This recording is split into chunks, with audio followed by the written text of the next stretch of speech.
तो previous lecture में Friday laws पे सारा कॉन्सेप्ट हम लोग कंप्लीट कर चुके थे, फ्राइडे लॉज 1 एंड 2। आज का भी लेक्चर बहुत इंपॉर्टेंट है, यहाँ भी बच्चों लोगों की कन्फ्यूजन होती है, थोड़ा कॉन्सेप्ट भी है टर्म जाना हुआ, लेकिन यहाँ पर थोड़ा सा डिफरेंट वे से उसको हम लोग समझेंगे।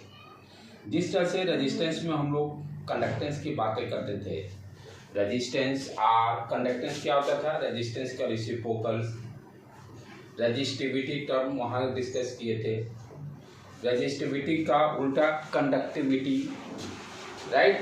ये सारे टर्म को हम इलेक्ट्रोलाइट के टर्म अकॉर्डिंग टू इलेक्ट्रोलाइट सारे टर्म को अंडरस्टैंड करेंगे। रेजिस्टिविटी, रेजिस्टेंस कैसे निकालेंगे यहाँ इलेक्ट्रोलाइट का, फिर रेजिस्टेंस का उल्टा क्या होता है 1/r conductance.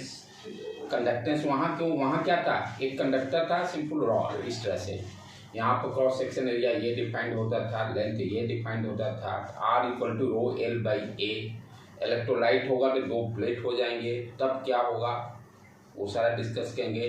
How to find resistance for electrolyte, फिर उसके बाद कंडक्टेंस कैसे निकालेंगे, जैसे वहाँ रेजिस्टिविटी डिफाइन करते थे R = ρl/a, यहाँ रेजिस्टिविटी को कैसे डिफाइन करेंगे। फिर रेजिस्टिविटी का उल्टा टर्म होता है कंडक्टिविटी या स्पेसिफिक कंडक्टेंस भी उसको बोलते हैं। तो इलेक्ट्रोलाइट के टर्म इस टर्म को अंडरस्टैंड करेंगे। ये चारों टर्म अंडरस्टैंड करने के बाद जब अपना काम कंप्लीट होगा। बोर्ड एग्जाम में ये क्वेश्चन भी पूछता, तो आज का अपना टॉपिक क्या रहेगा, इलेक्ट्रोलिटिक कंडक्टेंस। इलेक्ट्रोलिटिक कंडक्टेंस के बारे में अंडरस्टैंड करेंगे, है ना। इलेक्ट्रोलाइट का कंडक्टेंस कैसे निकालेंगे उसके बारे में पूरा डिटेल्स में स्टडी करने जा रहे हैं। बोर्ड एग्जाम में ये भी, बोर्ड क्या कॉन्सेप्ट के लिए भी ये अंडरस्टैंड करना चाहिए, बोर्ड एग्जाम में तो पूछता ही है, लेकिन पूरे आज लेक्चर के लिए ये जो डिफरेंस है इस चीज़ को अंडरस्टैंड करना बहुत ज़रूरी है।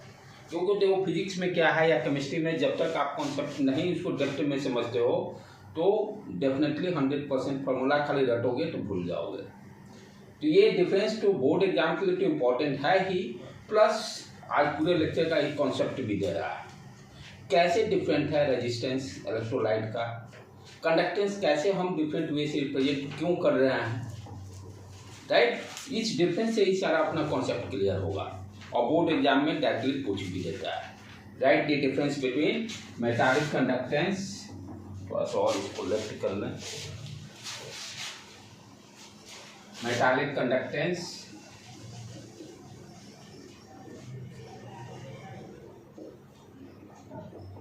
मेटालिक कंडक्टेंस है ना, कोई रॉड दिया हुआ, कॉपर रॉड, आयरन रॉड, जो भी दिया रहेगा उसका कंडक्टेंस कैसे क्या कंडक्टेंस होगा। और राइट हैंड साइड में जो आज हम लोग का लेक्चर का है इलेक्ट्रोलिटिक कंडक्टेंस। दोनों में क्या डिफरेंस है, दोनों टर्म कंडक्टेंस है, देखने से सेम लगता है लेकिन बहुत डिफरेंसेज है। मेटालिक कंडक्टेंस में हम लोग क्या देखते हैं, करंट किसके कारण फ्लो होता है, इलेक्ट्रॉन के कारण। मेटालिक किसी भी कंडक्टर में, किसी कॉपर वायर हो, एल्युमिनियम वायर हो, उसमें करंट किसके कारण फ्लो होता है, ड्यू टू इलेक्ट्रॉन फ्लो। तो ये तो यहाँ लिखेंगे, इसमें करंट किसके कारण फ्लो हो रहा है, current flow due to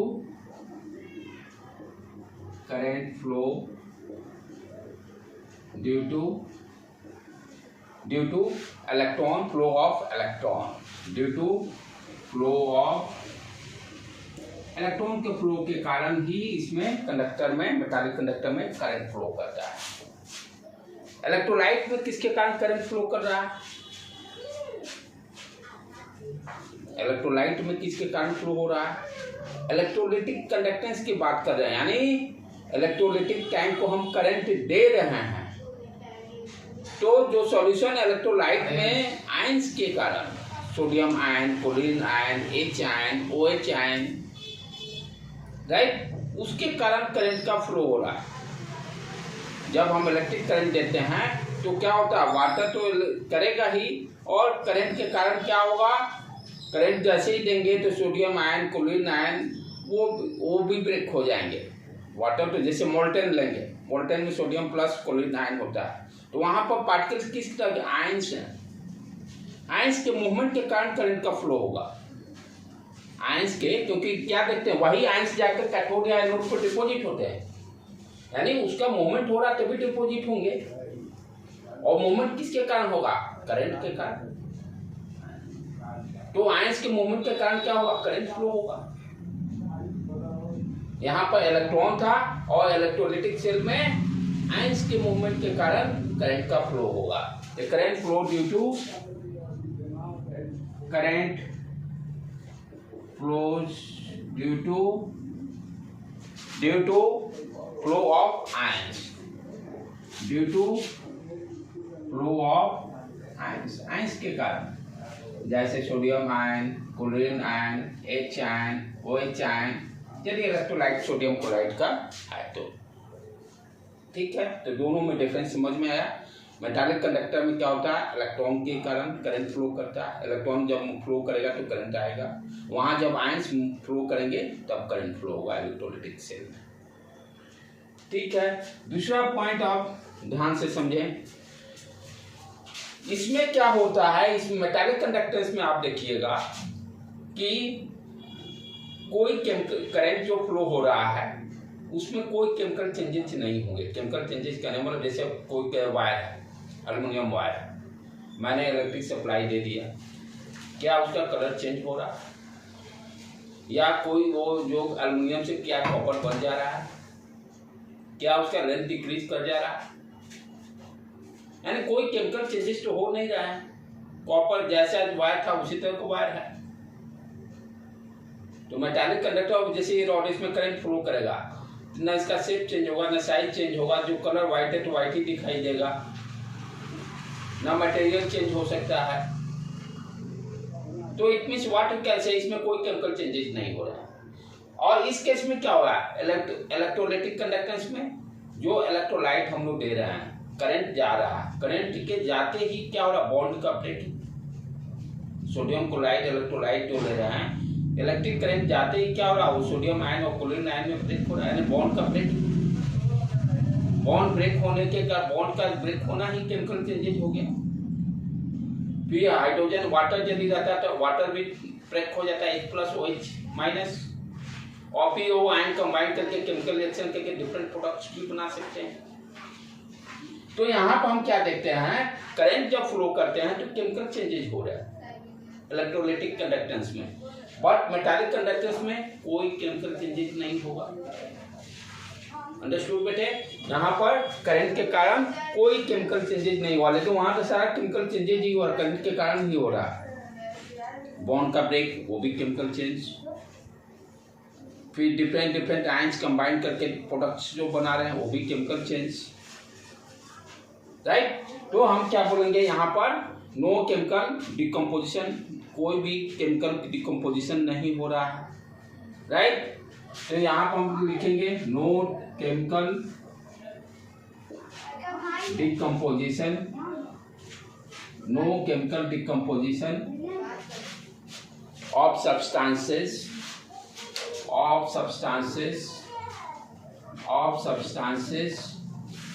bye passing current. Current को पास करने के कारण कोई डिकम्पोजिशन नहीं होगा।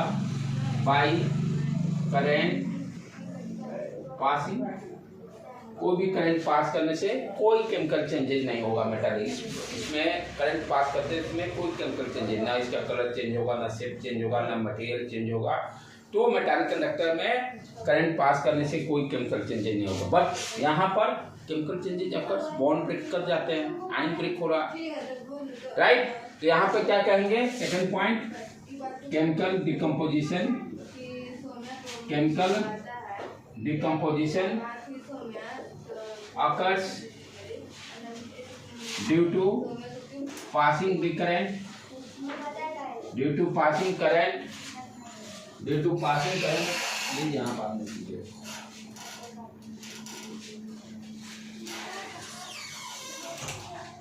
Chemical decomposition occurs due to passing the current, current pass करने से डिकम्पोजिशन होता है इलेक्ट्रोलाइटिक कंडक्टर्स में। क्लियर? पहला पॉइंट क्या देखे? मेटालिक कंडक्टर में करंट फ्लो किसके कारण हो रहा है? इलेक्ट्रॉन के फ्लो के कारण। यहाँ पर आयन के फ्लो के कारण। इसमें केमिकल चेंजेज हो रहे हैं, यहाँ पर कोई केमिकल चेंजेज नहीं हो रहा है, राइट। अब थर्ड पॉइंट अंडरस्टैंड करना है कि मेटालिक कंडक्टर में जो रेजिस्टेंस डिफाइन किए हैं हम लोग, ये चैप्टर ऑलरेडी पढ़ भी चुके हैं। तो जो रेजिस्टेंस हम लोग डिफाइन करते तो क्या देखते थे, जो इलेक्ट्रॉन है वो किससे जाकर टकराता था, कोलिजन किससे करता था? Colonel atom. कर्नल एटम किसको बोलते हैं? जिससे इलेक्ट्रॉन निकल जाए। जैसे सोडियम से इलेक्ट्रॉन निकल के सोडियम प्लस बना दिया, ऑक्सीजन से इलेक्ट्रॉन निकल के O माइनस बना दिया। हम मेटल की बात, मेटेरियल की बात कर रहे हैं ना, इसमें क्या अब रेजिस्टेंस में पढ़े थे, उस लेक्चर को दोबारा रिपीट करेंगे। उसमें मैंने बताया था ड्रिफ्ट वेलोसिटी, जहाँ पे बताया था वहाँ पे ये सारे कॉन्सेप्ट बताया था मैं कर्नल एटम का। कर्नल उसमें क्या होता है कि कोई भी कंडक्टर है, ये कंडक्टर है, ठीक है, तो जो कर्नल एटम किसको बोलते हैं? जिससे इलेक्ट्रॉन निकल गया, जिस पर कैटायन आ गया, राइट। तो जैसे सोडियम प्लस जो भी हो, इलेक्ट्रॉन निकल गया, कैटायन आ गया। अब ये क्या होता है, ये इलेक्ट्रॉन्स जो हैं, ये इलेक्ट्रॉन इससे जाके टकराता है, फिर देखे थे टकरा के इसका वेलोसिटी 0, फिर वेलोसिटी सेम वही, राइट। तो ये जितने कर्नल एटम्स जितने जाते हैं, यहाँ पर क्या हो रहा है? ऑब्स्ट्रक्शन कौन दे रहा है? एटम्स, कर्नल एटम ऑब्स्ट्रक्शन कर रहे हैं, रोक आउट कर रहे हैं। इलेक्ट्रॉन जो इधर से फ्लो कर रहा है उसको रोकने वाला कौन है? उसके मॉलिक्यूल्स, कर्नल एटम, बीच में जो छोटे छोटे मॉलिक्यूल्स जो है बहुत सारे, उससे टकरा के उसका वेलोसिटी डिक्रीज कर रहा है, जिसके कारण की रेजिस्टेंस क्रिएट हो रहा है। रेजिस्टेंस क्या कर रहा है? इलेक्ट्रॉन को फ्लो को जो ऑब्स्ट्रक्ट करे। रेजिस्टेंस है क्या? बेसिकली जो इलेक्ट्रॉन को फ्लो को रोकेगा।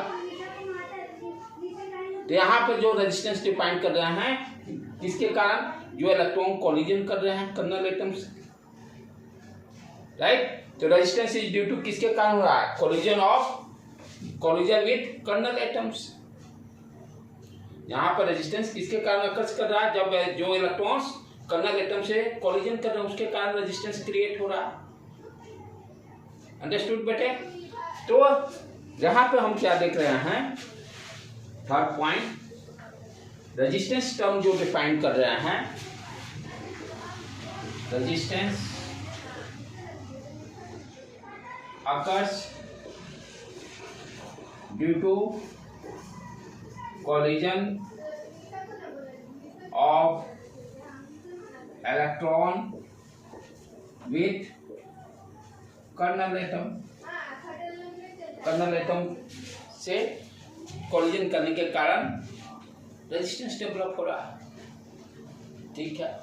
अब यहाँ पर रेजिस्टेंस कैसे डिफाइन होगा, ये इसीलिए बताऊँ, ये डिफरेंस बहुत है दोनों का। रेजिस्टेंस पे डिफरेंस कैसे आ रहा है उसको अंडरस्टैंड करना है। यहाँ रेजिस्टेंस किस टर्म में डिफाइन करेंगे?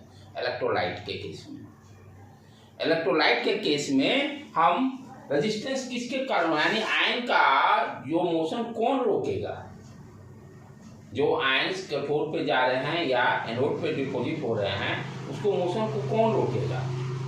जो रोकेगा वही रेजिस्टेंस डेवलप करेगा, जो रोकेगा वही रेजिस्टेंस डेवलप करेगा, राइट। तो आप ध्यान से देखो, जैसे मानो सोडियम क्लोराइड लेते हैं, aqua solution of sodium chloride, तो सॉल्यूशन में क्या क्या आयन है? Sodium plus Cl minus, H plus OH minus, right. यही सब आयन चलेंगे। अब क्या है, ये सोडियम को यदि कैथोड पे जाना होगा तो ये जो आयन्स हैं इनके बीच में भी तो इंटरेक्शन है। सॉल्यूट सोडियम क्लोराइड है, सॉल्यूट के जो आयन्स हैं एक पॉजिटिव है एक नेगेटिव है, दोनों में अट्रैक्शन है। तो ये जो आपका सोल्यूट का इंटरेक्शन है, ये क्या करेगा? सोडियम को रोकेगा जाने से या क्लोरीन को जाने से रोकेगा। तो यहाँ पे एक तो रेजिस्टेंस किसी कारण डेवलप होगा? सोल्यूट के इंटरेक्शन से। दूसरा क्या होगा, मान लीजिए ये सोडियम आयन है, इसके चारों तरफ H2O घेरे हुए है, घेरा डाले हुए है, सोडियम को रोक रहा है। एंड सोल्यूट और सॉल्वेंट के इंटरेक्शन, सोडियम है और सोडियम के चारों तरफ वाटर के मॉलिक्यूल्स सोडियम को रोके हुए जाने से, तो सॉल्यूट सॉल्वेंट का इंटरेक्शन, रेजिस्टेंस क्रिएट करेगा। थर्ड, सॉल्वेंट सॉल्वेंट का इंटरेक्शन, जैसे मान लो आप पानी है, पानी में कोई चीज़ इजीली फ्लो कर जाता है, वो भी डालो। वही एक आपका अलकतरा हो, अलकतरा में किसी चीज़ को फ्लो करना ऑब्जेक्ट का मुश्किल काम है, गाढ़ा लिक्विड हो, तो क्या देख रहे हैं, सॉल्वेंट सॉल्वेंट के इंटरेक्शन से भी अलकतरा। ये जो रोड बनता है चारकोल, जिसको हम लोग बोलते हैं, तो यहाँ पर हम देख रहे हैं रेजिस्टेंस किसके कारण डेवलप हो रहा है, इलेक्ट्रोलाइटिक इलेक्ट्रोलाइट में सॉल्यूट सॉल्यूट के इंटरेक्शन के कारण, सॉल्यूट सॉल्वेंट के इंटरेक्शन के कारण, सॉल्वेंट सॉल्वेंट के इंटरेक्शन के कारण, ये तीनों ब्रेक होगा तभी तो मूव करेगा। यानी आयंस को मोशन को कौन रोक रहा है, सॉल्यूट सॉल्यूट का इंटरेक्शन, सॉल्यूट सॉल्वेंट का इंटरेक्शन, सॉल्वेंट सॉल्वेंट का इंटरेक्शन, जिसके कारण रेजिस्टेंस डेवलप हो रहा है, जिसके कारण रेजिस्टेंस डेवलप हो रहा है। अब ये कॉन्सेप्ट आपको क्लियर हो रहा है कि यहाँ का रेजिस्टेंस और यहाँ का रेजिस्टेंस में डिफरेंस कैसे आया। यहाँ पर रेजिस्टेंस कर्नल एटम से इलेक्ट्रॉन कोलिजन के कारण कर्नल एटम इलेक्ट्रॉन को फ्लो को रोक रहा है। यहाँ पर इंटरैक्शन, यानी ये क्या हुआ, पॉजिटिव निगेटिव अट्रैक्टिव फोर्स, ये जब ब्रेक होगा तभी तो ये मूव करेंगे। Force of attraction, force of attraction जो आयंस के बीच में है, सॉल्यूट सॉल्यूट के बीच में या सॉल्यूट सॉल्वेंट के बीच में या सॉल्वेंट सॉल्वेंट के बीच में, वो रेजिस्टेंस डेवलप कर रहा है। जो रोकेगा मोशन वो रेजिस्टेंस डेवलप करेगा। तो यहाँ पर सॉल्वेंट किस तरह से डिफाइन कर रहे हैं हम लोग, सॉरी रेजिस्टेंस को, resistance is due to, resistance is due to interaction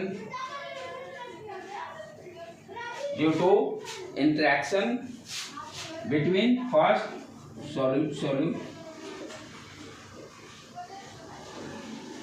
जैसे सोडियम क्लोराइड Na+Cl- इनके बीच में interaction, right. Third, second, solute solvent के बीच में इंटरेक्शन के कारण, जैसे मान लो सोडियम प्लस इसको चारों तरफ ये water molecule H2O molecule, solute solvent interaction. Third, solvent solvent interaction. ये तीनों क्या कर रहे हैं, आयंस के मोशन को ऑब्स्ट्रक्ट कर रहे हैं, रोक रहे हैं। तो इसके कारण यहाँ पर रेजिस्टेंस डेवलप होगा इलेक्ट्रोलाइटिक। ठीक है, क्लियर, समझ में आ रहा है। अच्छा, तीनों एक साथ होता है, तीनों होना ही है एक साथ, क्या तीनों होना ही है। अगर मोल्टन होगा तो, मोल्टन भी होगा तो क्या वो पिघलेगा, तो वाटर वाला नहीं होगा, सॉल्वेंट नहीं रहेगा, सॉल्यूट सॉल्यूट तो इंटरेक्शन होगा ही, राइट, सॉल्यूट सॉल्यूट इंटरेक्शन होगा ही।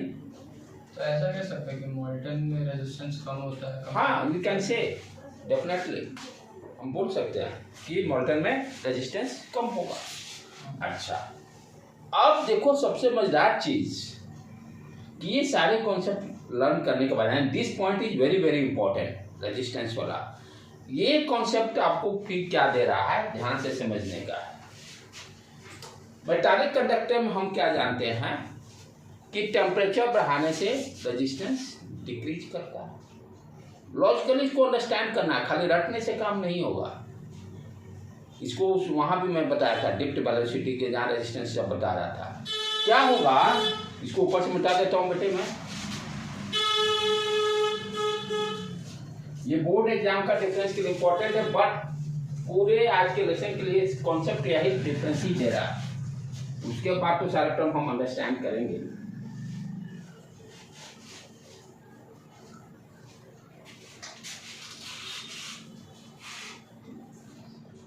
यहाँ कोई भी चीज को रीजन ढूंढना बहुत जरूरी है, क्यों हो रहा है। जब तक क्यों पे आपका दिमाग नहीं जाएगा तब तक फिजिक्स नहीं सीख पाइएगा। अब मैं क्या कर रहा हूँ, 4th पॉइंट, कि रेजिस्टेंस जो होता है मेटालिक कंडक्टर में, resistance decreases, resistance temperature increase करने से इंक्रीज करेगा, उसको लॉजिकली अंडरस्टैंड भी करेंगे। जैसे इसका भी फॉर्मूला था RT equal to R0 bracket में 1 प्लस अल्फा टी। टेम्परेचर बढ़ाने से रेजिस्टेंस बढ़ता है, थ्योरेटिकली इसको अंडरस्टैंड करना जरूरी है। क्या कर रहे हैं कि ये कंडक्टर है, कंडक्टर है। आप टेम्परेचर जब बढ़ाओगे तो क्या होगा, इलेक्ट्रॉन का स्पीड तेज होगा, इंक्रीज एनर्जी मिला उसको। क्या मिला, एनर्जी मिला। टेम्परेचर इंक्रीज करने का मतलब क्या है, आप एनर्जी दे रहे हो, बाहर से एनर्जी दे रहे हो, अंदर का टेम्परेचर बढ़ेगा। एक्सोथर्मिक इंडोथर्मिक इस तरह का कॉन्सेप्ट को हम लोग यूज किए थे। एनर्जी देने का मतलब टेम्परेचर बढ़ा। जब एनर्जी देंगे तो क्या होगा, इलेक्ट्रॉन का स्पीड इंक्रीज करेगा। इलेक्ट्रॉन का स्पीड इंक्रीज करने का मतलब क्या हो गया, इलेक्ट्रॉन का स्पीड, हाँ इलेक्ट्रॉन जो है, इलेक्ट्रॉन क्या होगा, अब आपने जैसे एनर्जी दिया, एनर्जी देने से क्या हो गया, इलेक्ट्रॉन का स्पीड इंक्रीज किया और वो इलेक्ट्रॉन तेजी से कॉलिजन करेंगे। वो जो इलेक्ट्रॉन्स हैं पहले तो कॉलिजन कर ही रहे थे जो भी टेम्परेचर 25 डिग्री से। If you are increasing the temperature तो और फास्टली वो आपका कॉलिजन स्टार्ट हो जाएगा एनर्जी मिलते ही। कैसे होता है, पानी के जैसे गर्म कर रहे हो, अंडरस्टैंड करो उसको प्रैक्टिकली। जब पानी को हम गर्म कर रहे हैं धीरे धीरे तो क्या कर रहे हैं, टेम्परेचर उसको दे रहे हैं। तो इनिशियली में तो क्या है, पानी के वाटर के छोटे छोटे जो मॉलिक्यूल्स हैं वो तो दिखाई, जैसे ही टेम्परेचर इंक्रीज करता है वो पार्टिकल सारा मूवमेंट तेज हो जाता है, छोटे छोटे छोटे बूंदे आपको दिखाई देने लगते हैं, खोलने लगते हैं। तो हो क्या रहा, आपने एनर्जी दिया और वाटर के मॉलिक्यूल का स्पीड इंक्रीज किया। सिमिलरली यहां भी क्या होगा, जैसे इस कंडक्टर को हम टेम्परेचर बढ़ाएंगे, एनर्जी दिए, तो इलेक्ट्रॉन का होगा फास्टली और तेजी से कोलिजन और धनाधन कोलिजन होगा। धनाधन कोलिजन होने का मतलब रेजिस्टेंस का वैल्यू और बढ़ना। जितना ज्यादा कोलिजन होगा रेजिस्टेंस उतना ही ज्यादा होगा, राइट। वहां पर हम लोग देखे थे, ठीक है। तो यहां हम क्या देख रहे हैं कि रेजिस्टेंस में टेम्परेचर बढ़ाने से क्या हो रहा है, रेजिस्टेंस वैल्यू इंक्रीज कर रहा है। तो resistance increases with increasing temperature,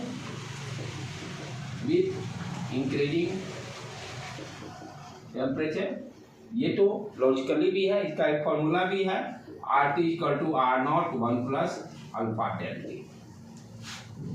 alpha delta जो अल्फा जो हम लोग लेंथ के लॉन्ग कांस्टेंट टर्म है, ठीक है। यहाँ भी हम क्या देखते हैं, टेम्परेचर बढ़ाने से रेजिस्टेंस वैल्यू इंक्रीज करता है, ठीक। अब यहाँ पे क्या होगा, इलेक्ट्रोलाइटिक में टेम्परेचर बढ़ाने से, ध्यान से समझो इसको पहले।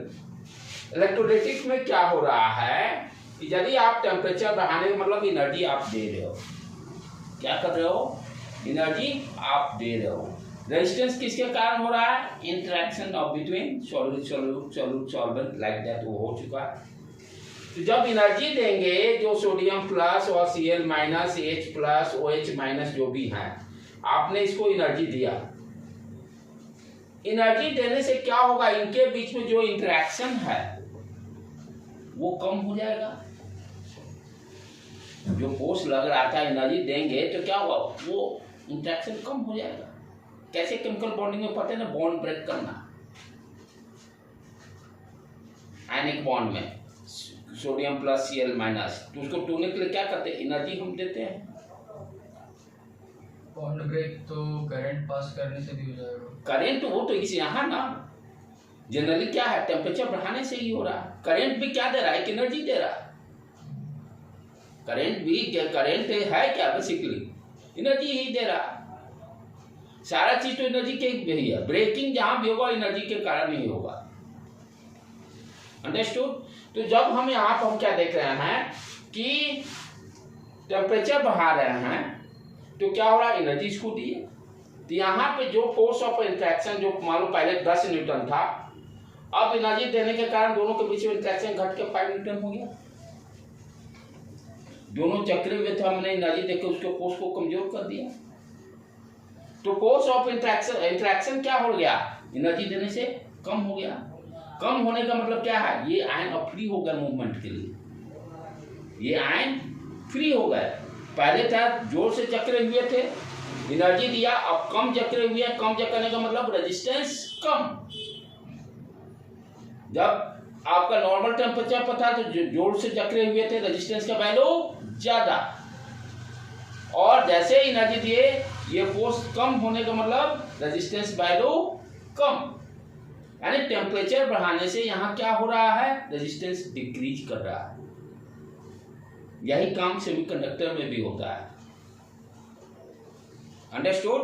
तो इलेक्ट्रोलाइटिक में हम में क्या देख रहे हैं कि टेम्परेचर बढ़ाने से रेजिस्टेंस के वैल्यू डिक्रीज करता है। क्यों, एनर्जी दिए, फोर्स ऑफ अट्रैक्शन जो है कमजोर हो गया। कमजोर होने का मतलब ये आयंस इजीली मूव कर सकते हैं। जैसे एनर्जी मिलने से फोर्स ऑफ अट्रैक्शन कम क्यों? अरे यार ये जैसे मान लो अपने आप को समझो, हाँ। दो आदमी जकड़े हुए हैं, हाँ। और एक तीसरा आदमी खींचने लगा, क्या है, एनर्जी है तो दे रहा, तो क्या होगा, दोनों के बीच में इंटरेक्शन कम होगा। कोई पत्थर है, ज्यादा फोर्स लगाना पड़ेगा उनको जकड़ने। हाँ डेफिनेटली, और उतना फोर्स है नहीं तो फिर हाँ, जैसे पत्थर है जकड़ा हुआ, रेजिस्टेंस बहुत ज्यादा है, और थोड़ा सा मारे, एनर्जी दिए, ब्रेक हो गया। सेम चीज यहाँ भी, पहले से अट्रैक्शन ज्यादा था, रेजिस्टेंस ज्यादा था, जैसे एनर्जी दिया और थोड़ा मारना भी एनर्जी देना हो गया, ब्रेक कर गया। तो जैसे एनर्जी देंगे क्या हो गया, फोर्स ऑफ अट्रैक्शन कम हो जाएगा, इंटरेक्शन कम हो जाएगा, ये आयंस इजीली मूव कर सकते हैं। इजीली मूव करने का मतलब इनका रेजिस्टेंस वैल्यू डिक्रीज कर गया, रेजिस्टेंस वैल्यू डिक्रीज कर गया। यहाँ उल्टा हो रहा है, यही सेम प्रॉपर्टी सेमीकंडक्टर का है जो पढ़ेंगे तो हम लोग। तो यहाँ पर हम क्या देख रहे हैं कि रेजिस्टेंस डिक्रीजेस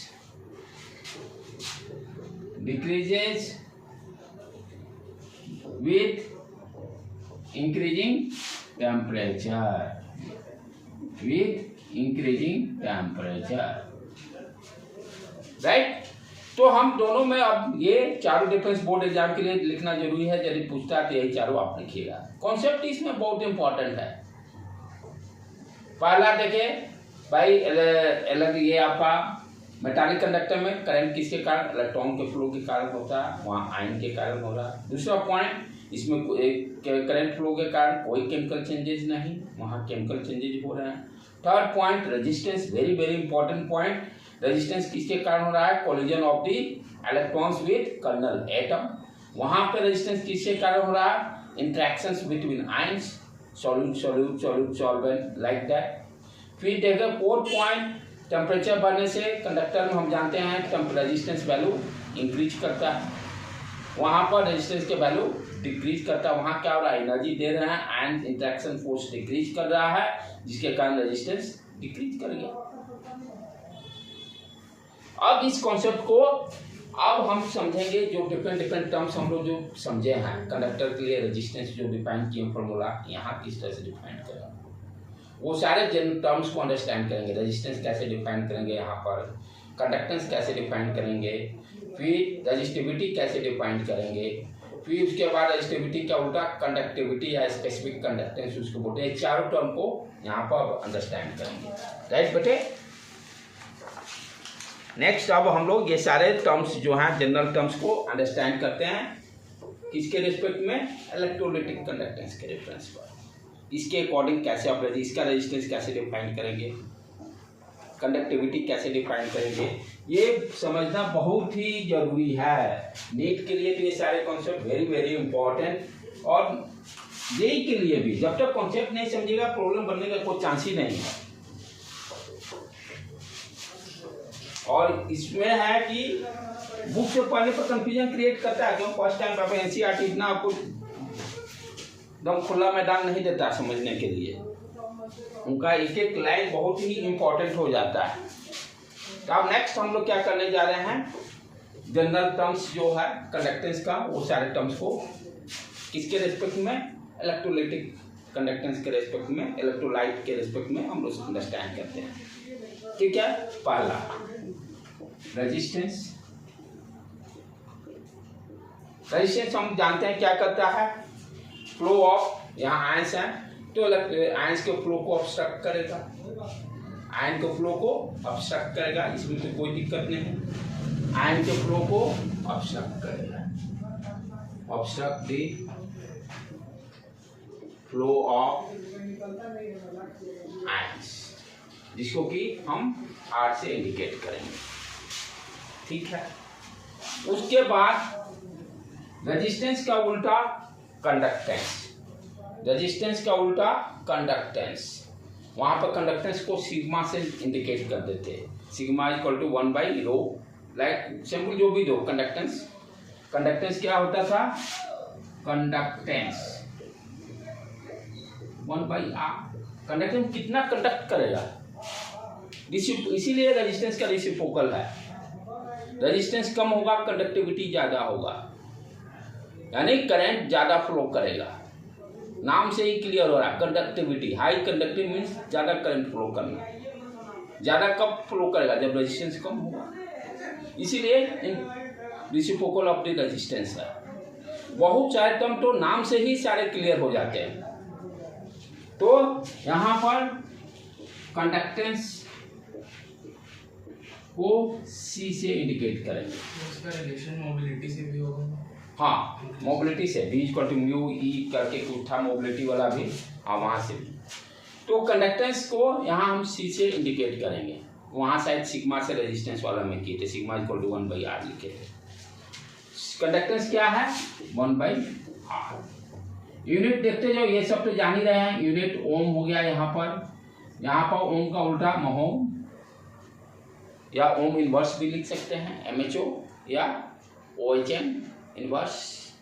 ठीक है, अब ध्यान देने की बात क्या है कि ये जो रेजिस्टेंस जो टर्म डिफाइन किए हैं कंडक्टर के केस में, जब हम R इक्वल टू क्या लिखते हैं, ρL/A, L क्या हो गया, लेंथ ऑफ कंडक्टर, A क्या हो गया, क्रॉस सेक्शन एरिया। अब यहाँ पे क्या होगा, L लेंथ और A, इस चीज को अंडरस्टैंड करना है।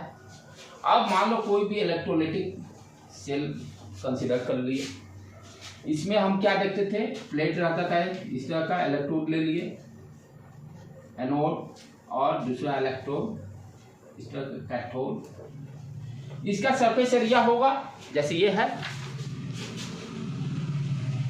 एनोड है, सरफेस एरिया, ये सरफेस एरिया ए होकर आएगा, ये जो सरफेस एरिया जो होगा ए होगा, जो यहाँ क्रॉस सेक्शन होता था यहाँ इलेक्ट्रोलाइटिक सेल में, ए क्या डिफाइन करेंगे, जो इलेक्ट्रोड का सरफेस एरिया होगा उसको ए डिफाइन करेंगे। ठीक है, लेंथ क्या डिफाइन करेंगे, दोनों यानी एनोड और कैथोड के बीच का सेपरेशन, दैट इज एल क्या हो जाएगा, length between anode plate and cathode plate का जो दोनों के बीच में सेपरेशन होगा उसको एल से डिफाइन करेंगे। एल कंडक्टर केस में एल इसको बोलते थे, यहाँ तो एल क्या हो गया, ये दोनों के बीच का डिस्टेंस, ये एल हो गया। क्लियर, समझ में आया बेटे, एल और ए क्लियर हो गया। ए क्या हो गया, इलेक्ट्रोड का सरफेस एरिया, और एल क्या हो गया, एनोड और कैथोड जो इलेक्ट्रोड है उनके बीच का सेपरेशन। ठीक है, उस तरह से वैल्यू देगा तो हम रेजिस्टेंस निकाल लेंगे। ठीक, ये चीजें समझ गए, एल और ए भी, ये भी टर्म समझ गए। अब चले आगे, थर्ड टर्म रजिस्टिविटी। रजिस्टिविटी हम लोग कैसे, R इक्वल टू ρL/A, इसी को रजिस्टिविटी बोलते हैं। मटेरियल प्रॉपर्टी है, ध्यान देने की बात है, मटेरियल प्रॉपर्टी है ये, हर मटेरियल का अलग अलग रजिस्टिविटी होगा। And what is the value of resistivity, R equal to, ध्यान से देखो तो RA/L, रेजिस्टेंस में जो पड़े थे कंडक्टर के केस में, RA divided by L, unit क्या हो जाएगा, रेजिस्टेंस का unit ohm, area metre square divided by metre, 1 metre उड़ गया, ohm metre, ohm metre, resistivity का unit ohm metre. Material property है, मटेरियल प्रॉपर्टी, ठीक है।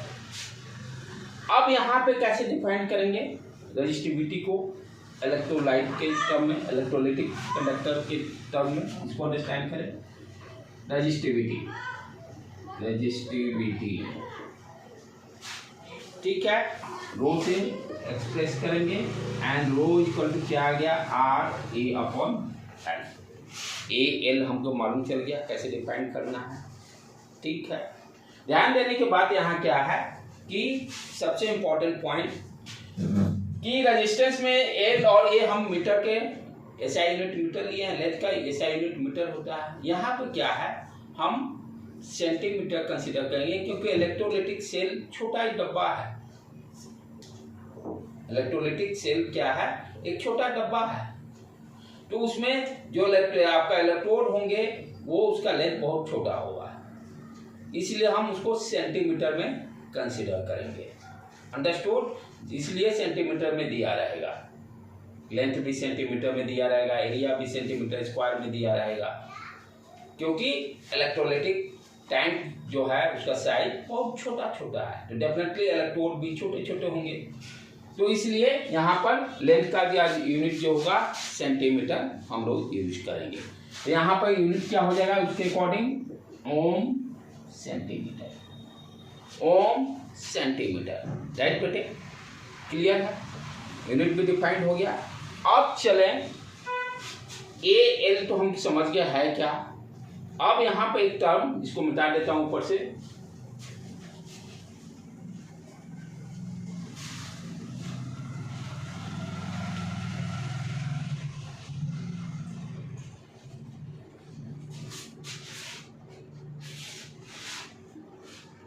एल और ए तो अपना कॉन्सेप्ट क्लियर हो गया। ए क्या हो गया, surface area of the electrode, और एल क्या हो गया, दोनों इलेक्ट्रोड के बीच के डिस्टेंस, एनोड और कैथोड के बीच। एक यहाँ पर टर्म अब डिफाइन करते हैं हम लोग, सेल कांस्टेंट, वो भी फिक्स रहेगा, हर मटेरियल का फिक्स रहेगा। सेल कांस्टेंट, सेल कांस्टेंट क्या है,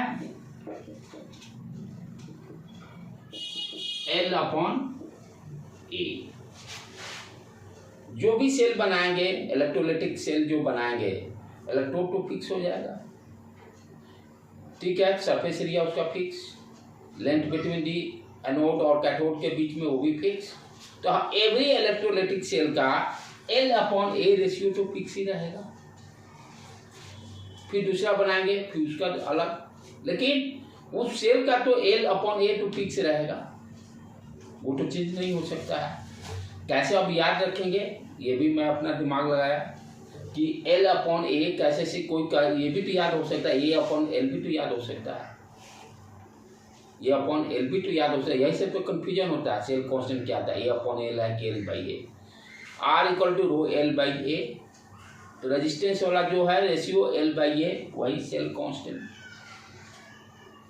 अंडरस्टूड?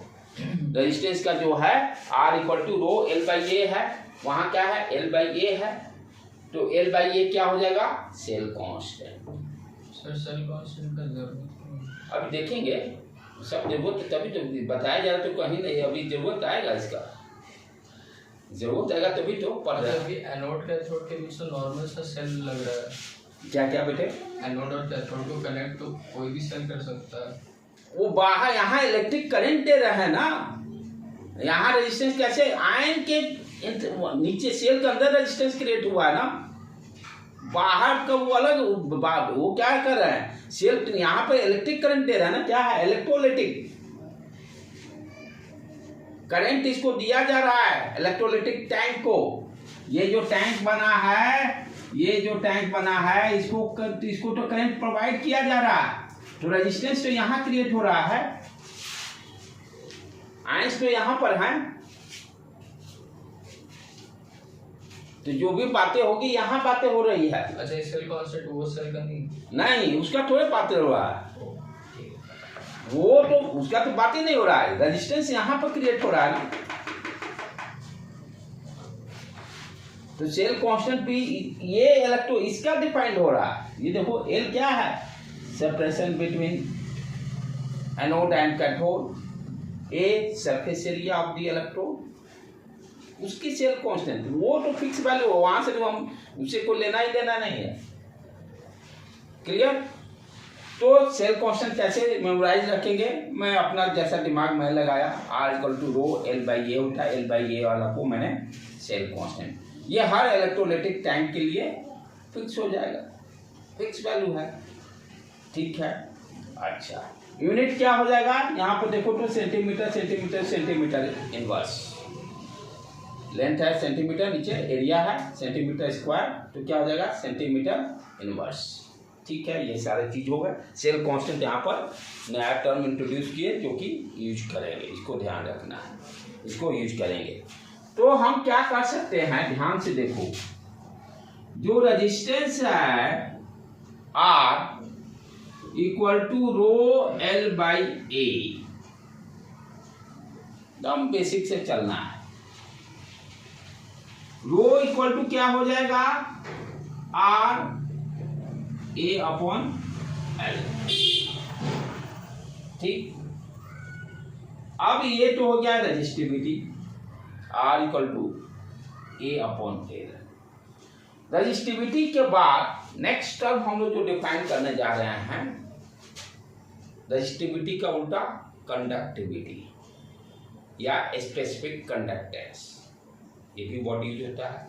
क्या नेक्स्ट टर्म अपना है कि रेजिस्टिविटी का रेसिप्रोकल क्या होगा, यानी रो की बात कर रहे हैं, 1/r कंडक्टेंस दे दिया, 1/रो कंडक्टिविटी या स्पेसिफिक कंडक्टेंस।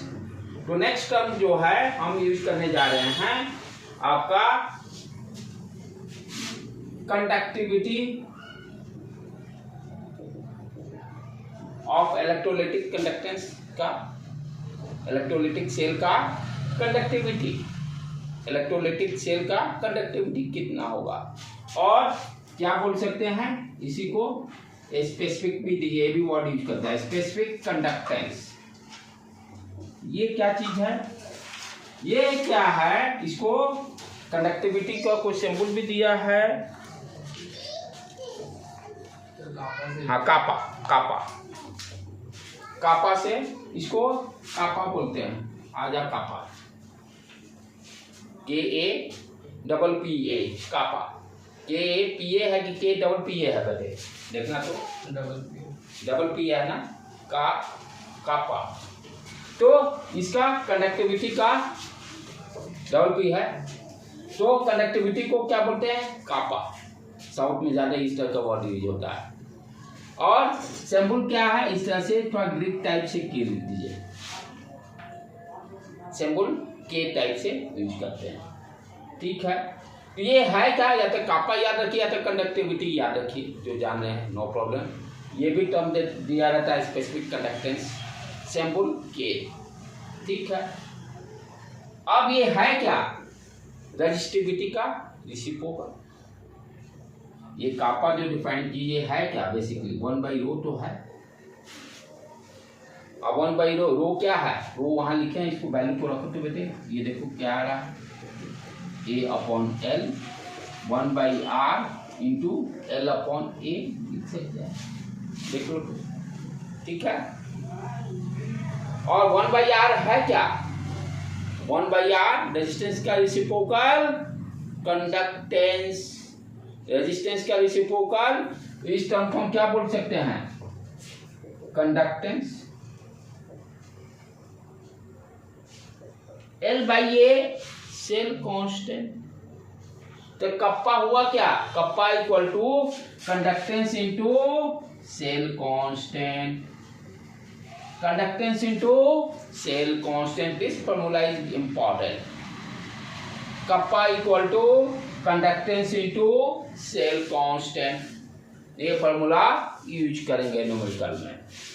अब मान लीजिए रेजिस्टेंस दिया रहेगा तो कंडक्टेंस आप निकाल लोगे 1/r करके, फिर सेल कांस्टेंट मान लीजिए आपका प्लेट का सरफेस एरिया दे दिया इलेक्ट्रोड का, A² ए का वैल्यू दे दिया 5 सेंटीमीटर स्क्वायर है, सेपरेशन दे दिया 2 सेंटीमीटर है, तो आप क्या करो L अपॉन 2/5, सेल कांस्टेंट निकल गया, ठीक है। तो सेल कांस्टेंट भी आराम से निकाल सकते हैं, रेजिस्टेंस दिया तो कंडक्टेंस भी निकाल सकते हैं। यूनिट क्या होगा इसका, कप्पा का, ध्यान से देखो, 1/r का यूनिट महोम MHO लिख सकते हैं। और L/A क्या हो गया, सेंटीमीटर इनवर्स। और महोम को कभी साइमेंस भी बोलते हैं, सीमेंस, वेस्ट इंडीज का खिलाड़ी था, तो सीमेंस, महोम को सीमेंस सेंटीमीटर इनवर्स या S सेंटीमीटर इनवर्स लिखता है, S सेंटीमीटर इनवर्स। यूनिट सब ध्यान देने का है, नीट के लिए कभी दे देता है, यूनिट ही दे देगा, पूछ देगा कप्पा का यूनिट क्या हो, ओम इनवर्स भी लिख सकते हैं। तो ये सारी चीज़ें क्योंकि यूनिट ये सब नीट के लिए, नीट में क्या है आपको फॉर्मूला बेसिक क्वेश्चन मैक्सिमम रहते हैं, ज़्यादा डेप्थ में कहीं नहीं जाना है। महोम साइमंस में कोई रिलेशन नहीं है ना, दोनों सेम चीज़ है, नाम अलग अलग है, नाम सिर्फ अलग अलग है, नाम अलग अलग है, ठीक है। तो ये इस तरह से हम कंडक्टिविटी डिफाइन सारा कर लिए। कंडक्टिविटी को स्पेसिफिक कंडक्टेंस बोलते हैं, कप्पा बोलते हैं, के बोलते हैं, और कप्पा इक्वल टू आ गया conductivity into cell constant, conductivity into cell constant. अब क्या है कि थोड़ा सा ये सारे चीज़ें जो हम पढ़ रहे हैं, ये जो सारे चीज़ें पढ़ रहे हैं, थोड़ा इसको अंडरस्टैंड करते हैं है क्या चीज़। रजिस्टिविटी डिफाइन किए या कंडक्टिविटी डिफाइन किए, इसको फिजिकली थोड़ा विजुलाइज किया जाए। ये सारा तो मैथमेटिक्स हो गया, सारा का सारा क्या हो गया, ये मैथमेटिक्स हो गया। अब इसको थोड़ा सा अंडरस्टैंड करें कि रजिस्टिविटी होता क्या चीज़ है इलेक्ट्रोलाइटिक के टर्म, रजिस्टिविटी होता क्या चीज़ है उस चीज़ को अंडरस्टैंड करें। चलो ये सब मिटा देता हूँ मैं, फॉर्मूला सारा तो जान गया। अब हम लोग थोड़ा सा रजिस्टिविटी और कंडक्टिविटी के बारे में अंडरस्टैंड करें।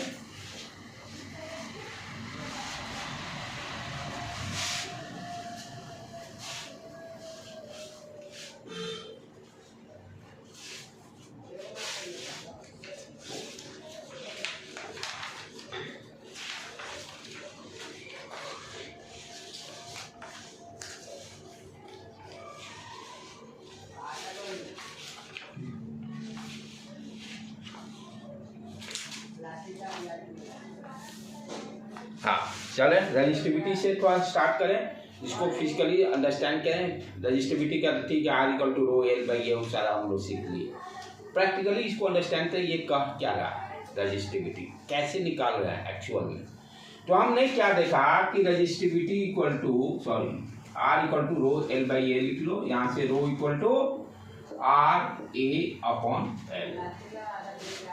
ठीक, ये हो गया रजिस्टिविटी। अब इसको डिफाइन करने चाह रहे हैं प्रैक्टिकली, कैसे विजुलाइज करेंगे इस टर्म को।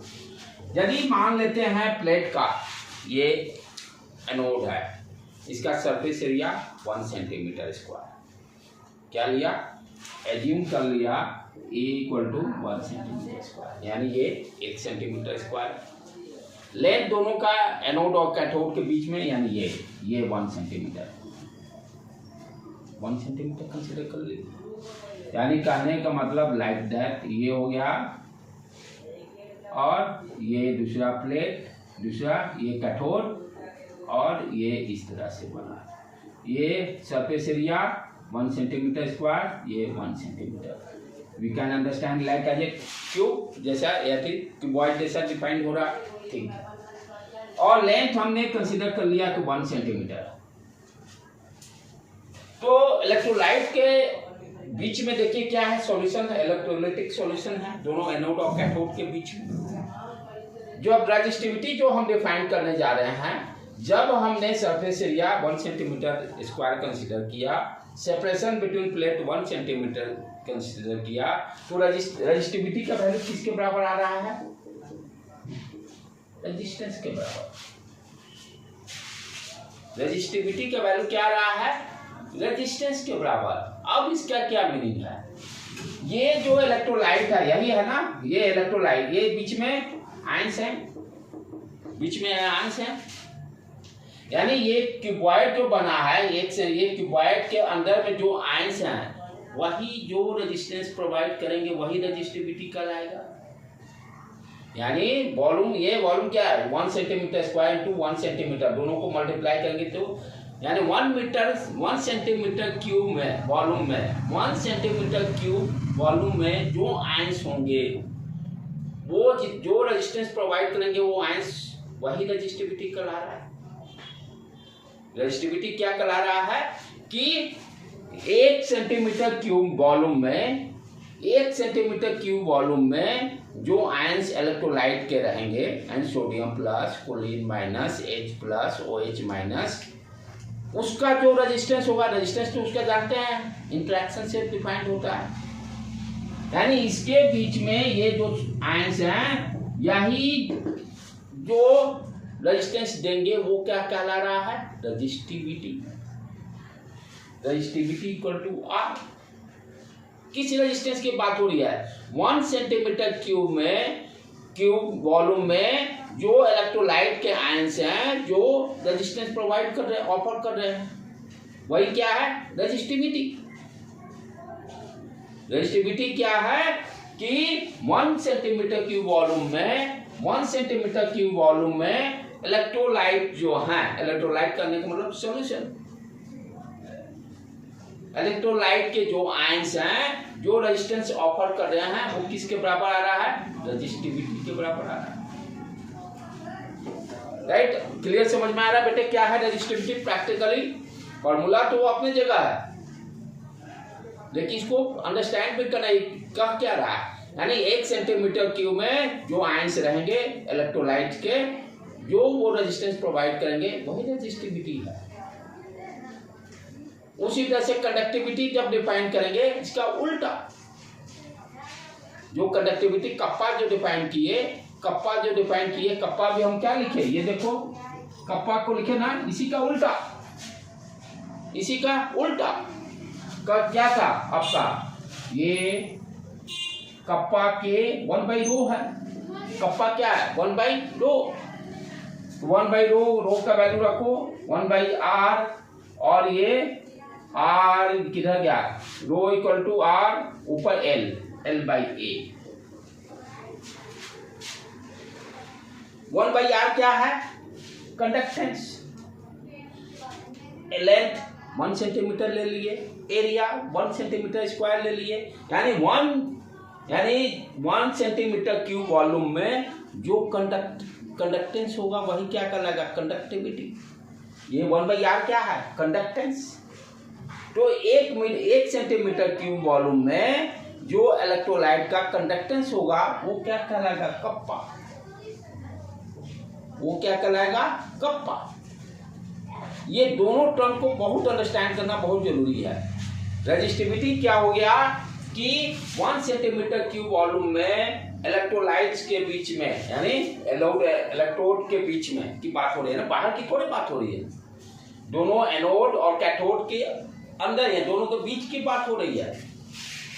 आर रो इसी तरह से डिफाइन ही कर रहे हैं, ये बाहर हम क्या डिफाइन कर रहे हैं, ए और एल क्या लेना है, दोनों एनोड और कैथोड के बीच का सेपरेशन, उसके अंदर की बात है, उसका वॉल्यूम 1 सेंटीमीटर क्यूब ले रहा है। वो 1 सेंटीमीटर क्यूब में जो आयंस रहेंगे, जो रेजिस्टेंस वो ऑफर करेगा वो रेजिस्टिविटी कहलाएगा। उसी तरह से 1 सेंटीमीटर क्यूब वॉल्यूम में जो कंडक्टेंस प्रोवाइड करेंगे आयंस वो क्या कहलाएगा, कप्पा। वो क्या कहलाएगा, कप्पा। तो ये दोनों क्लियर कॉन्सेप्ट हो गए, रेजिस्टिविटी और कप्पा का, कंडक्टिविटी का। ठीक है, ये जब टर्म डिफाइंड हो गए तब अब आपके लिए आगे का काम आसान हो गया। आगे 2-3 टर्म और सीखेंगे क्योंकि ये सारी चीज़ें बच्चे लोग को मुश्किल क्रिएट करता है, इसलिए फिजिकल इसका अंडरस्टैंडिंग बहुत जरूरी था। ये फॉर्मूला रखने से काम होगा नहीं। रेजिस्टिविटी भी है भाई, यहाँ का 1 सेंटीमीटर की वॉल्यूम निकालो, उसमें आयंस देखो, आयंस जो रेजिस्टेंस प्रोवाइड कर रहा है, रेजिस्टिविटी हो गया। कप्पा क्या है, 1 सेंटीमीटर की वॉल्यूम लिए और उसमें देखिए कंडक्टेंस कितना है, कप्पा दे दिया। फॉर्मूला तो अपने जगह है ही। चलो यहीं पर अब नेक्स्ट टर्म जो है मोलर कंडक्टिविटी। अब ये ध्यान दो कि भाई 1 सेंटीमीटर क्यूब में जो हम आयंस की बात कर रहे हैं, 1 सेंटीमीटर क्यूब में जो आयंस की हम बात कर रहे हैं, ठीक है, कोई स्टूडेंट कहेगा सर रेजिस्टिविटी 5 है, कोई कहेगा 10 है, वॉल्यूम तो 1 सेंटीमीटर क्यूब ही लिया है, अलग अलग रिजल्ट क्यों दे रहा है? 1 सेंटीमीटर क्यूब दिया है, कोई बोला 5, कोई 10, कोई 20, कोई 30, इस तरह से बोल रहा। वाई आयन का पता नहीं ना कितना आयन है, वॉल्यूम ना फिक्स किए। ये इलेक्ट्रोलाइट के बीच का वॉल्यूम फिक्स हुआ ना 1 सेंटीमीटर क्यूब, लेकिन 1 सेंटीमीटर क्यूब में कोई कहेगा मेरे पास 5 ही आयन है, कोई कहेगा 25 आयन है, कोई कहेगा 200 है। आयंस तो फिक्स नहीं हुए, 1 सेंटीमीटर क्यूब सिर्फ वॉल्यूम फिक्स किए और उसमें देखे जो आयंस प्रेजेंट है कितना रेजिस्टेंस ऑफर किए उसको रेजिस्टिविटी भी बोल रहे हैं, या जितना कंडक्टेंस देगा उसको कंडक्टिविटी बोले। इट मीन्स अब तो भाई सारे तो सही बोल रहे हैं अपने जगह, जितने आयंस हैं उसके हिसाब से वो बोल रहा है कंडक्टिविटी या रेजिस्टिविटी का वैल्यू। इट मीन्स क्या है, conductivity also depends upon concentration. Material ये अंदर में आयंस के कॉन्सेंट्रेशन है ना, वो तो एल अपॉन ए वो सब फिक्स हो गया, उसे कोई लेना ही देना नहीं। तो दूसरा क्या कॉन्सेप्ट डेवलप हो रहा है कि 1 सेंटीमीटर की वॉल्यूम के साथ साथ कॉन्सेंट्रेशन भी फिक्स करना पड़ेगा, तभी रेजिस्टिविटी और कंडक्टिविटी का वैल्यू फिक्स रहेगा। नहीं तो अदरवाइज हर स्टूडेंट अलग अलग बोलेंगे वैल्यू। नंबर ऑफ आयंस जब तक फिक्स नहीं करेंगे तब तक वो वैल्यू फिक्स हो ही नहीं सकता। तो नंबर ऑफ आयंस फिक्स करने का मतलब कॉन्सेंट्रेशन। 1 सेंटीमीटर क्यूब में कितने नंबर ऑफ मोल्स, और ये 1 सेंटीमीटर क्यूब क्या है, वॉल्यूम है। वॉल्यूम की बात कहाँ करते हैं, मोलारिटी। मोलारिटी क्या होता है, number of moles of substances divided by volume in litre. तो इसलिए यहाँ पर दूसरा फैक्टर क्या आया कि ये जो रेजिस्टिविटी टर्म है या कंडक्टिविटी टर्म है also depends upon the concentration. Volume के साथ साथ कॉन्सेंट्रेशन भी हमें फिक्स करना पड़ेगा। इसलिए नेक्स्ट टर्म जो हम इसमें पढ़ने जा रहे हैं, molar conductivity. Molar conductivity, molar conductivity करने वाला कप्पा की बात कर रहे हैं। कप्पा जो हम लोग डिफाइन किए क्या था, कंडक्टेंस इनटू सेल कांस्टेंट।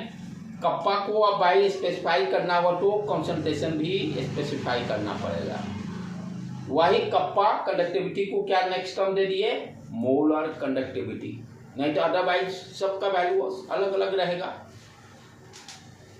तो वैल्यू को सेम करने के लिए हमने क्या करवाया है, कॉन्सेंट्रेशन फिक्स कर दिया है। कितने कॉन्सेंट्रेशन, 1 सेंटीमीटर क्यूब में कितना कंडक्टेंस है। तो नेक्स्ट टर्म अपना क्या हो गया, मोलर कंडक्टिविटी। मोलर कंडक्टिविटी जब कॉन्सेंट्रेशन जहां नंबर ऑफ मोल्स और वॉल्यूम की बात होती है मोलारिटी आ जाता है सीधे। कॉन्सेंट्रेशन टर्म को डिफरेंट डिफरेंट वे से हम लोग स्पेसिफाई किए थे 11th में, राइट। इसीलिए और इसका सिंबल क्या है, इस तरह से लैम्डा एम, नीचे एरो देखे एम, एम फॉर मोलारिटी, ठीक है। मोलर कंडक्टिविटी यानी conductance, conductance due to all ions, due to all ions of that volume, यानी 1 सेंटीमीटर की बात कर रहा है, of that volume of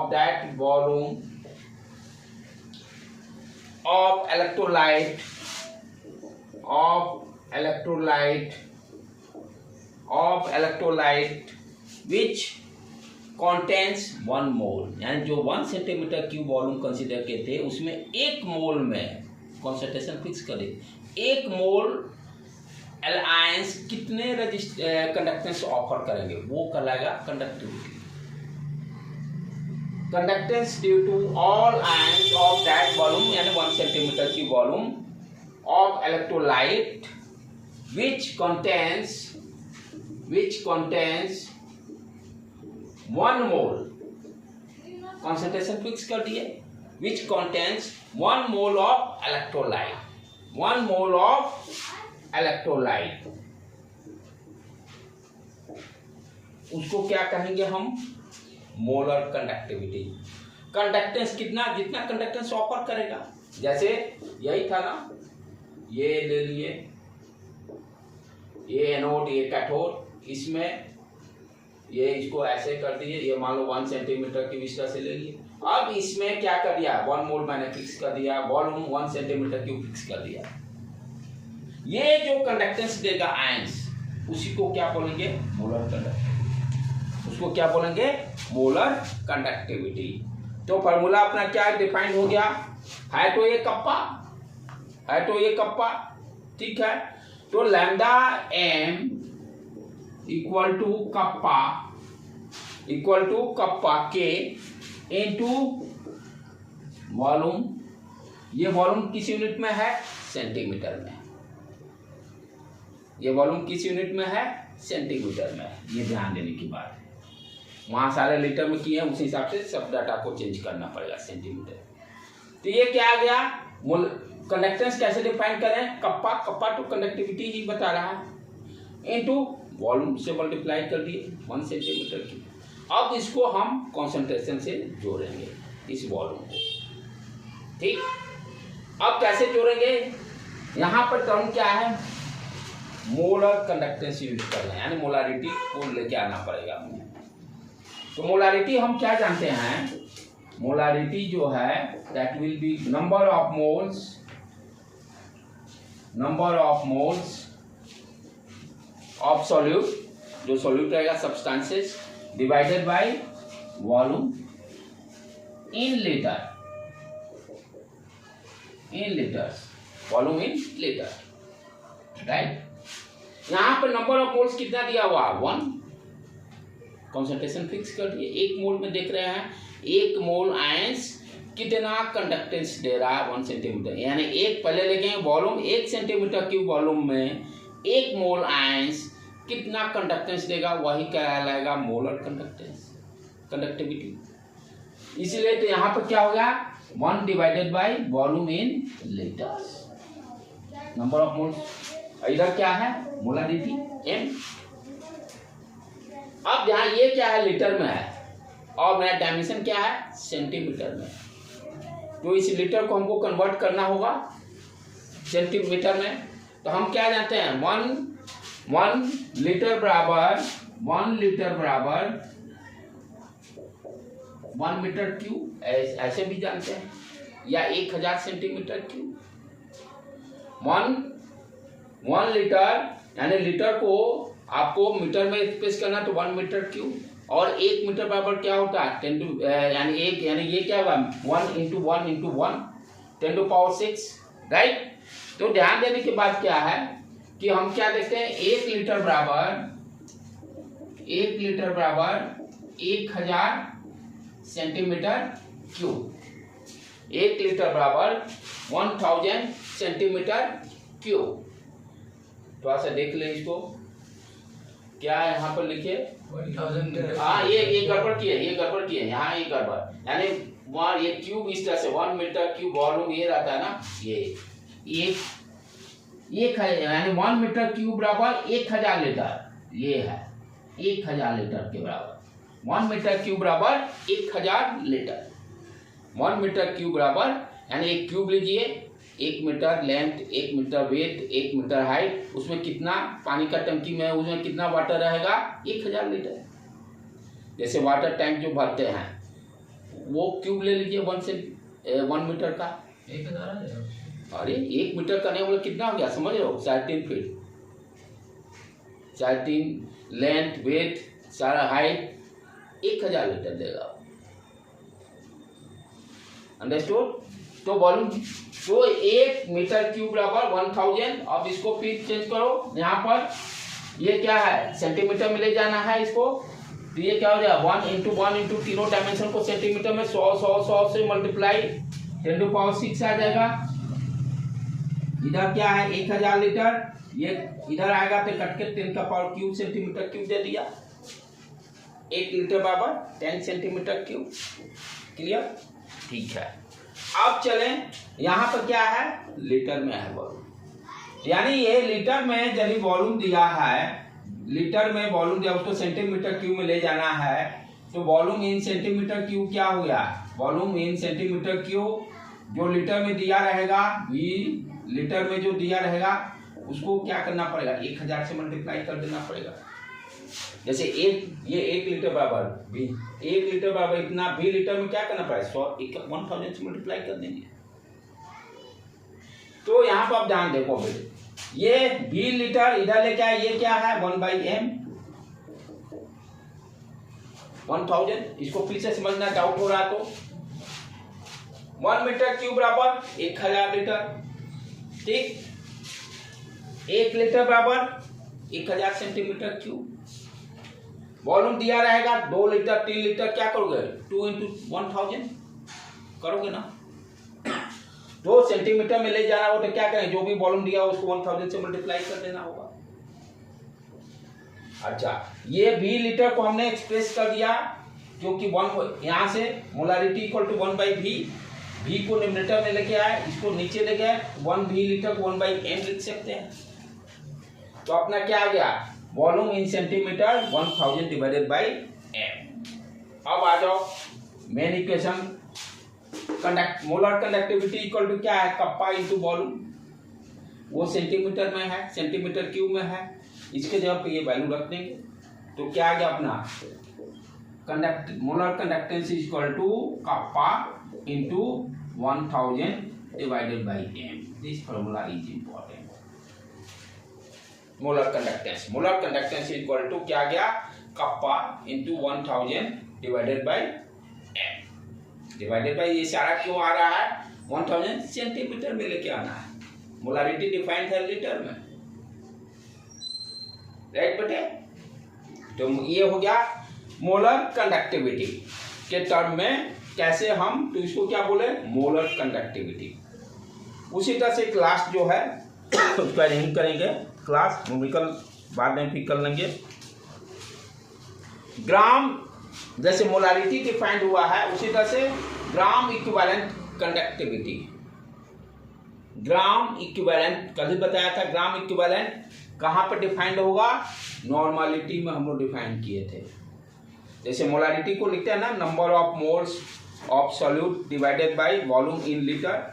normality कैसे डिफाइन किए थे, number of gram equivalent divided by volume in litre. Normality को फिर से लिखता हूं मैं,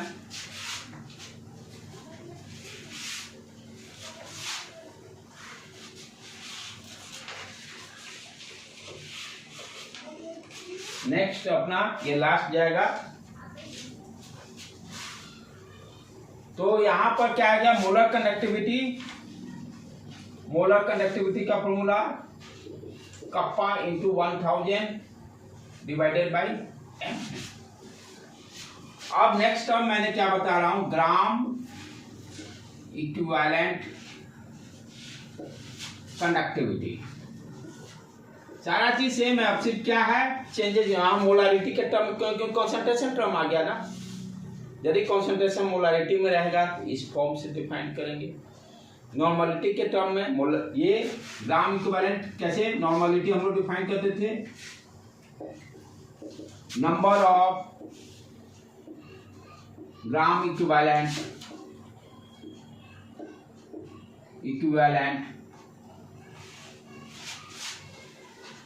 डिवाइडेड बाई वॉल्यूम।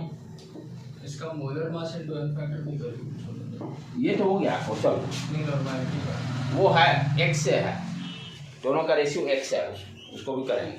वहाँ किए थे हम लोग नॉर्मलिटी मोलारिटी में रिलेशन क्या है, दोनों को डिवाइड करेंगे पर x जो फ्रीक्वेंसी है वो बैलेंस ही आता था उसी के बराबर आता है। तो नॉर्मलिटी क्या हो गया, number of gram equivalent divided by volume, ठीक है। यहाँ पर आप क्या लेंगे, उसी तरह से number of gram equivalent 1 consider कर लेंगे, जैसे वहाँ नंबर ऑफ मोल्स, यानी कहने मतलब 1 ग्राम इक्विवेलेंट में 1 सेंटीमीटर क्यूब वॉल्यूम में 1 ग्राम इक्विवेलेंट करने इतने आयंस हैं। तो जो कंडक्टिविटी डिफाइंड, कंडक्टेंस जो डिफाइंड है वो क्या कहलाएगा, ग्राम इक्विवेलेंट कंडक्टिविटी। जैसे वहाँ कैसे डिफाइन किए थे, मतलब 1 सेंटीमीटर क्यूब वॉल्यूम में 1 मोल्स आयंस जो कंडक्टेंस ऑफर करेगा उसको मोलर कंडक्टिविटी बोलते हैं।